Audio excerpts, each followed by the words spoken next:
అసలు దేవుడున్నాడా అని క్వశ్చన్ చేసేవారికి దేవుడు ఉన్నాడో లేడు అని డౌట్ గా బతికే వాళ్ళకి ఈ వీడియోలో క్లారిటీ వచ్చేస్తుంది. ఖచ్చితంగా అలాంటి వాళ్ళకి మీరు ఈ వీడియోని షేర్ చేయాలి.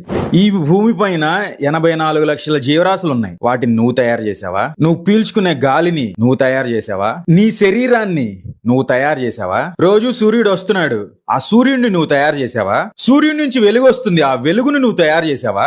ఈ భూమిని నువ్వు తయారు చేసావా? భూమి రోజు తిరుగుతుంది, ఆ తిరగటాన్ని నువ్వు తిప్పుతున్నావా? నీ బాడీలో గుండె కొట్టుకుంటుంది, ఆ గుండెని నువ్వు కూర్చొని కొడుతున్నావా? నీ బాడీలో కిడ్నీలు, లివర్, స్టమక్ ఇలాంటి చాలా ఉన్నాయి. వాటన్నిటిని నువ్వు తయారు చేసావా? గాలి వీస్తుంది, గాలిని నువ్వు కదిలిస్తున్నావా వీయమని? 3 కాలాలు వస్తున్నాయి, చలికాలం, ఎండాకాలం, వర్షాకాలం. ఈ 3 కాలాలని నువ్వు తయారు చేసావా? నువ్వు చెప్పినప్పుడు వస్తున్నాయి ఆ కాలాలు.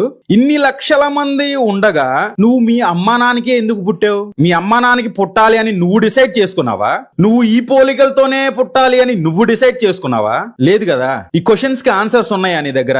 వీటన్నిటినీ నడిపించేవాడు, వీటన్నిటినీ జరిపించేవాడు, వీటన్నిటినీ సృష్టించిన వాడు ఒకడున్నాడు కదా, వాడే పరమేశ్వరుడు. నువ్వు మధ్యలో వచ్చి దేవుడు ఉన్నాడా, దేవుడు లేట్ కుదరదు. నువ్వు పుట్టక ముందు నుంచే ఇవన్నీ ఉన్నాయి కదా.